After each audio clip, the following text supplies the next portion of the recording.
मेरे साथ जुड़ें, क्योंकि मैं विधवा के आंसू की गहराई में गोता लगाकर छिपे रहस्यों को उजागर करने की कोशिश कर रहा हूँ।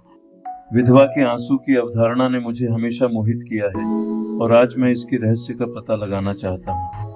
विधवा के आंसू शब्द दुख, नुकसान की भावना को जगाता है और यही वही है जिसमें हम गोता लगाने जा रहे हैं। जब हम आंसू के बारे में सोचते हैं तो हम उनके भावनात्मक भार के बारे में सोचते हैं। हम रोते हैं जब हम दुखी होते हैं, डरे होते हैं या अभिभूत होते हैं, लेकिन आंसू भावनाओं के लिए शारीरिक प्रतिक्रिया से अधिक है। उनका गहरा सांस्कृतिक महत्व है, विशेष रूप से दुख और नुकसान के संदर्भ में। अंतिम संस्कार और स्मारकों के बारे में सोचें। प्रियजनों के नुकसान पर शोक व्यक्त करने के लिए इकट्ठा होने के बारे में सोचें। आंसू एक सार्वभौमिक भाषा है, हमारी भावनाओं को व्यक्त करने और गहरे स्तर पर जुड़ने का तरीका है, लेकिन आंसू हमें दूसरों से जोड़ने से अधिक है। हमारे भावनात्मक भलाई पर भी उनका गहरा प्रभाव पड़ता है। रोते समय हम सिर्फ आंसू ही नहीं छोड़ते, बल्कि भावनाएं और तनाव भी छोड़ते हैं।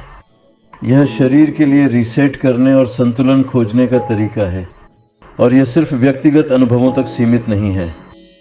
आंसू समुदायों को एक साथ लाते हैं, एकजुटता और साझा समझ की भावना पैदा कर सकते हैं। गहरे स्तर पर आंसू उपचार, रिहाई, परिवर्तन का प्रतीक भी हो सकते हैं।